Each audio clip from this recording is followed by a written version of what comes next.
të dashur, muajin e Turqisë, po e fillojmë tek një nga monumentet më madhështore të Stambollit dhe një nga shembujt më të mëdhenj të luksit të perandorisë osmane. Pra jemi tek Dolmabahçe Palasi, ku pra kjo është vërtet një monument madhështor, aq i bukur, i cili gjendet buz Bosforit në Beshiktash. Por gjithashtu, perandoria osmane për të ndërtuar tërë këtë monument kaq fantastik, thuhet se ka hyrë në borxh tek vendet e tjera. Gjithashtu, pallati Dolmabahçe u ndërtua midis viteve 1843-1856 me urdhër të sultanit, i cili donte një rezidencë moderne sipas stilit evropian, ndryshe nga pallati tradicional Topkapi. Ka një sipërfaqe rreth 45.000 metra katror me 285 dhoma, 46 salla, 6 hamame dhe 68 tualete, dyshemet prej parketit të punuar me dru të rrallë, tavane të zbukuruara me piktura, mobilje, qilima dhe perde luksoze të importuara kryesisht nga Europa. Është edhe llampa prej kristali bakarat në sallën e madhe, që peshon rreth 4.5 ton dhe është ndër më të mëdhat në botë. Ka edhe një bibliotekë të pasur dhe sallë pritje mbretërore. Ishte qendra administrative perandorisë osmane nga vitin 1856 deri në vitin 1922. Ataturku, themeluesi i Republikës së Turqisë, përdori disa dhoma të pallatit si rezidencë gjatë vizitave në Stamboll, ku ai vdiq këtu me 10 nëntor 1938 në orën 9:05, që sot mbahet simbolike dhe gjendet të ndaluar në dhomën e tij. Pra, pallati është një muze dhe është një nga vendet më atraktive për të vizituar në Stamboll. Pra, pallati Dolmabahçe është edhe ka dhe pjesën brenda të cilën mundeni ta vizitoni, pra duke bler biletat këtu me njerë tek hyrja, dhe mund të shihni më tepër rreth kësaj bukurie që e kanë ndërtuar perandoria osmane, por gjithashtu edhe luksi të cilin mund ta shihni brenda saj.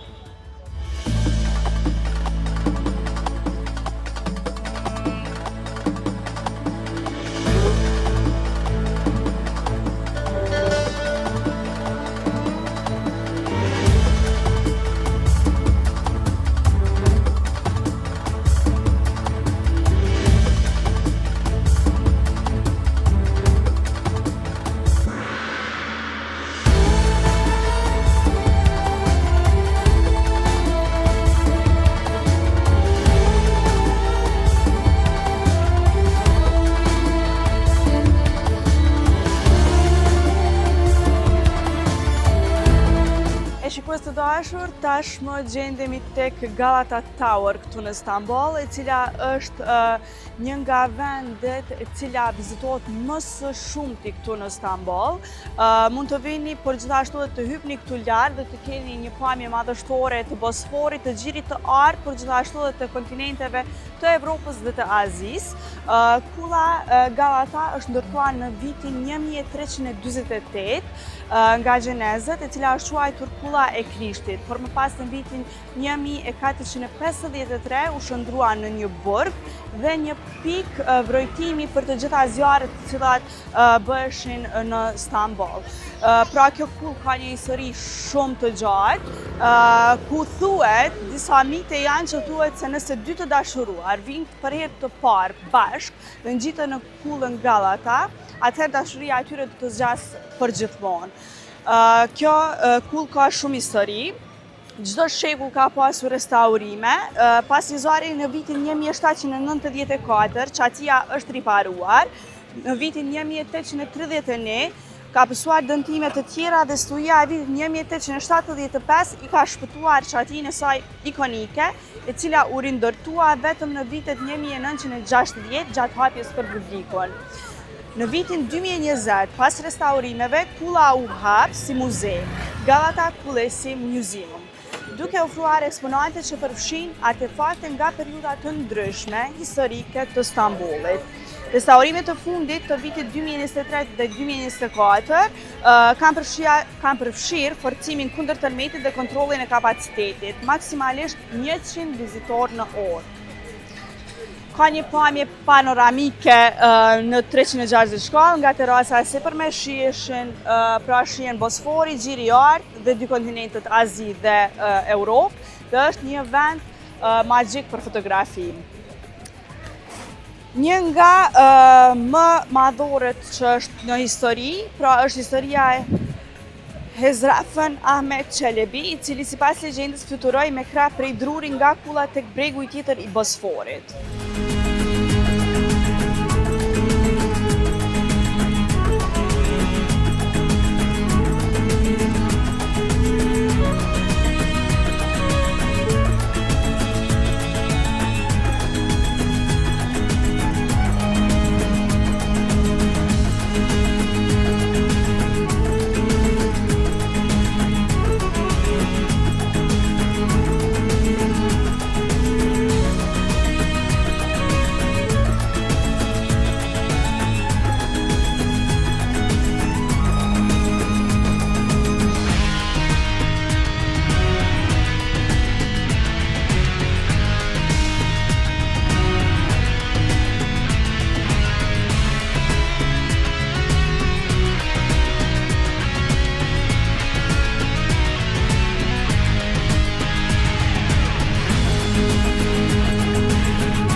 Shikues të dashur, jemi tani në xhamin Hagia Sophia, e cila është ndërtuar në vitin 537. Në atë kohë pra ka shërbyer si kishë ortodokse për 900 vjet dhe pastaj është shndruar në xhami pra nga Perandoria Osmane. Në vitin 2020, pasi që një kohë të gjatë ka qenë muze, në vitin 2020 është shndruar edhe në xhami për falje, pra mund edhe të vinë të falen të gjithë njerëzit këtu. Kupolla madhështore e saj është një nga arritjet më të mëdha të arkitekturës antike. Ka një kombinim të artit bizantin me element islamik dhe mozaik të hershëm të krishterë, që bashkëtojnë me kaligrafi arabe dhe elemente osmane. Brendësia është stëlisur me mermer të bardhë, mozaikari dhe dekorime monumentale. Është pjesë e trashëgimisë botërore të UNESCO-s dhe simbolizon ndërthurjen e qytetërime dhe feve të ndryshme përgjatë historisë. Çdo vit vizitohet nga miliona turistë nga e gjithë bota. Është kënaqësia jona që të jemi këtu pra tek xhamia Hagia Sophia, e cila njihet si një nga vendet më turistike të Stambollit. E janë me mua ta vizitojmë edhe brenda.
Në Stamboll ka shumë shqiptar e jemi tek një restorant një shqiptare, jemi tek Ondo. E këtu do t'jas bashkë me mua menaxheri i restorantit, Ismet Bytyçi. Edhe në dhëmbjam në shqip, edhe flet shumë bukur shqip, se ka hezitu pak në fillim. Por që do na tregoj më shumë rreth restorantit edhe që sa vite është restoranti, çfarë ushqimi keni këtu? Ondo është që vjet ka bën 21 vjet. 2004 që në restorantin. 21 vjet jemi këtu. E kemi gati 1500 metra është venin, edhe 68 punëtore kemi, edhe organizacion, qështu e kemi, qështu, këto. Do të thotë keni gjatë gjithë kohës kështu kaq të mbushur, si kaq shumë njerëz. Po, edhe në akşam për 60 ma shumë. Veç apet terën në akşam 10, full është, veç tash edhe kapak, gjithë det jemi qështu, kalablak. Nisman, a mush me tregu pak më shumë edhe rreth vetës. Sa shpesh vini në Kosovë? Unë shumë, unë Qysh është ajo lidhja ju ndoshta me Kosovën? Vit 5-6 herë jam unë në Kosovë. Dhe për qef pe vi, veç jo punë, veç me qef, kam shumë qef me ardhë Kosovë, dhe para 2 javë jam kon atje, edhe Kosovë është veni jam, Prishtinë është veni jam, për ata gjithë shkoj, gjithë. Po, tregona edhe pak rreth restorantit. Qysh po shkon gjithçka deri tash? Gjithë qysh po shkon, sa ba herët për qelim dëgojnë, sa o të 10, ka 4 punëtor veç me pastru restorantin një herë, edhe vinë këtë baqen, atje 2 baqe i kemi mrena, tualetat atje në këtë pastrojnë, dhe 2 saat e gjys e kemi punë veç me pastru. Tani saat e 12 vjen kada në mështeria, terën 2 e kemi punën full, tani pej 2-5 shkon qështu, ka pak, veç apet kalablak, terën 5 vjen në akşam kur shelëm dugojnë edhe atje full shkojnë. Qështu i kemi shumë kalablak punën, veç pelollëm shumë veç mirë, apet mirë. Çfarë ushqime shërbeni? Për gjithë ata nga Kosova, nga Shqipëria, nga rajoni që dëshirojnë me ardhë, me vizitu Stambollin, ndjeni që e keni një vend shumë shqiptar, me ushqime shumë mira, po na duron më shumë ismeti se çfarë ushqime ka këtu. E kemi 2 kvalitete, kemi kebapin, turqisht thonë Adana Urfa. Kjo emnin është turqisht. Veç kur vjen misafiret shqiptare, unë e thoj kebapa 2 kvalitet, edhe djeks, edhe pa djeks. I merrem me ashtu më mirë. Ka 2 kvalitet pule kemi, me sos e kemi pulin, edhe veç pul sop edhe me krahen. Do bëjmë sosin të mirë. Edhe mushkni e kemi, kvalitetin numër 1. Këtu Turqelia shumë ka qeft me hangur mushkin, edhe shumë shkon. Edhe një qëp shishe emnin është, turqesht, edhe ajtë sop mishët është. Kjo 2 kvalitet është numër 1. Mushkni edhe qëp shish emnin është, kjo numër 1 është këto. I përmendja edhe shqiptarë që vinë. Sa shpesh vinë shqiptarë dhe çka ju pëlqen më shumë me provu? Shqiptar shumë shpejt vinë, se e dini këto shqiptarë janë, po, shumë, e kur im shkoj une atje shumë kallzoj familjen, atje jenë kalablak, kur i vjen, ditin nashta 2-3 familja vjen këto.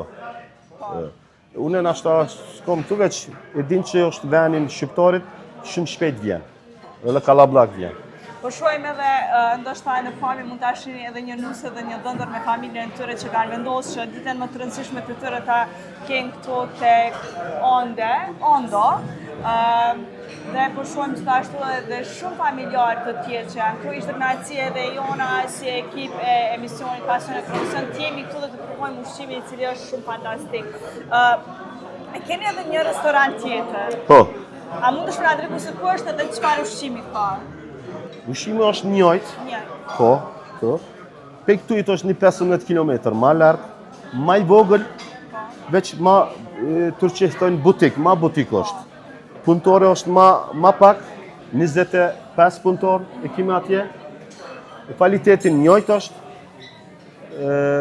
veç një katë, veç një beni shumë metropol, ma mirë një beni është atje.